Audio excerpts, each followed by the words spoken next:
Hello again and welcome to Module 1. We had a look at Topic 3, which was basically the rewards of being a shareholder, and we looked at a number of equations, but we spoke about them and I thought I'd just do a quick short video to go through those equations again, but now with some numbers just to clarify the concepts in case it wasn't clear enough in the previous video. So let's get to it, and the first one that we looked at was capital profit.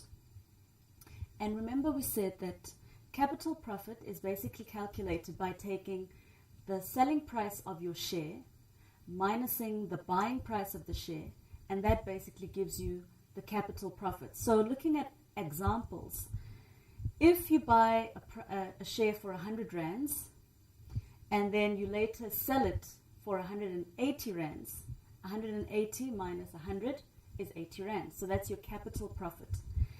And then once you know your capital profit, you can then calculate your percentage return. So that's when you take that capital profit divided by the buying price of the share, and that gives you your percentage return. So if we look at an example with numbers, so for example, if you bought a share for 100 rands and you have a capital profit of 80 rands, your percentage return is basically 80%. So that capital profit is 80% of your buying price. Pretty simple. Okay, then we looked at the dividend payout ratio.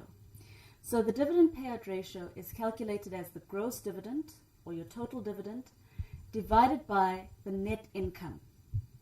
So if we have to look at numbers, let's say you earn a dividend of 2 rands per share, and the net income per share for that company is 20 rands.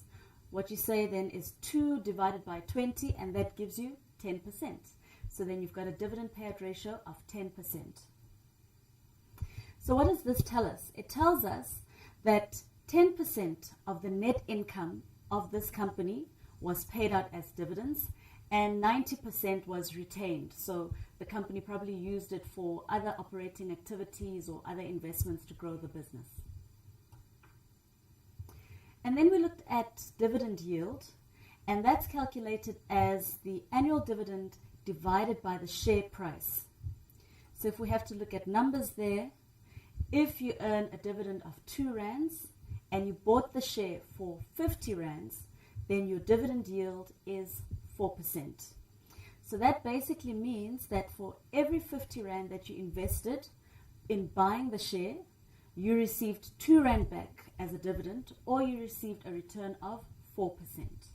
I hope that helps to make things a little bit clearer if they weren't clear.